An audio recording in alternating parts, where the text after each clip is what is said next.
முதுகு கழிவு பாதை, சிறு உபத்திரத்தையும் மருத்துவ ஆலோசனை எடுத்துக்கொள்வதும் விநாயகர் தான். அஷ்டமத்தில் இருக்கக்கூடிய கேது இந்த வருடம் முழுவதும் அஷ்டமத்திலே இருக்கிறார். காரிய சித்தி மாலையும் விநாயகர் வழிபாடும் நன்மைகளை ஏற்படுத்தி தரும். சுபவிரய பிராப்தம் ஏற்படும்.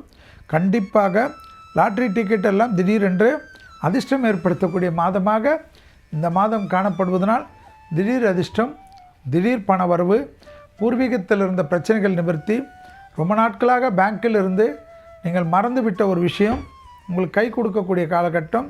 யோக பலத்தை அதிகமாக பெறக்கூடிய ராசிக்காரர்கள் மகர ராசிக்காரர்கள். தொழிலில் ஏற்றம், உத்தியோகத்தில் ஏற்றம், வியாபாரத்தில் ஏற்றம் என்ற அமைப்பும் அனுகூலமும், நீண்ட நாட்களாக இருந்த தடைகள் தவிடுபடியாக்கக்கூடிய நல்ல காலகட்டம். யோக பலத்தை அதிகமாக பெறக்கூடிய ராசிக்காரர்கள் மகர ராசிக்காரர்கள். 3ஆம் இடத்தில் சனி இருப்பதை ஞாபகத்தில் வைத்து கொள்ளுங்கள்.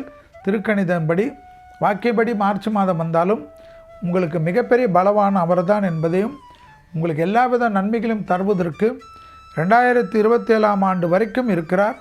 நீங்கள் இந்த காலகட்டத்தில் நல்லபடியாக முன்னேறி திட்டமிட்டு சுறுசுறுப்புக்கு பங்கம் இல்லாமல் பிறரை பற்றி குறை கூறுவதோ ஏளனம் பண்ணுவதோ தகராறு வைத்து கொள்ளாமல் உங்களுக்கும் உங்கள் குடும்பத்திற்கும் நீங்கள் என்ன செய்கிறீர்கள் என்று ஃபோக்கஸ் செய்து முன்னேறி கொள்வது இளம் வயதிலிருந்து 60 வயதான மகர ராசிக்காரர்களுக்கு வரைக்கும் அதிர்ஷ்டம் 70 வயதானாலும் கிடைக்கும் என்பதை ஞாபகத்தில் வைத்து கொள்ளுங்கள்.